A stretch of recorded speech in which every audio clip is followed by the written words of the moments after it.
Tuloy ang pinaigting ng kampanya ng Police Regional Office 6 laban sa mga loose firearms.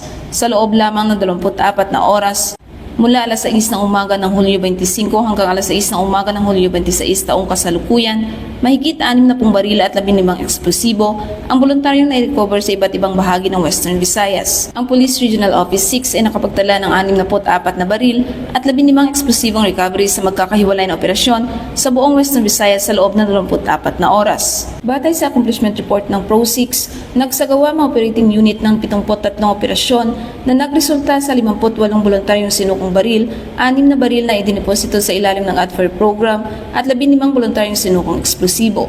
Ayon kay Acting Regional Director Police Brigadier General Randolph T. Tuanyo, mahalaga ang aktibong pakikiisa ng publiko sa pagsuko at legal na pagdideposito ng mga hindi otorisadong baril upang higit na mapalakas ang kampanya laban sa kriminalidad at mapanatili ang kapayapaan sa rehiyon.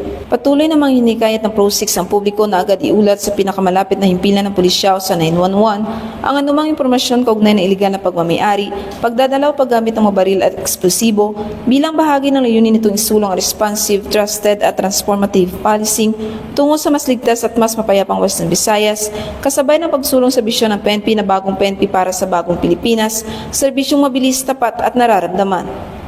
Mula dito sa Police Regional Office 6, ako ang inyong Police News Network Correspondent, Patrolwoman Julibel Alvior, alagad ng batas, tagataguyod ng Balitang Pulis.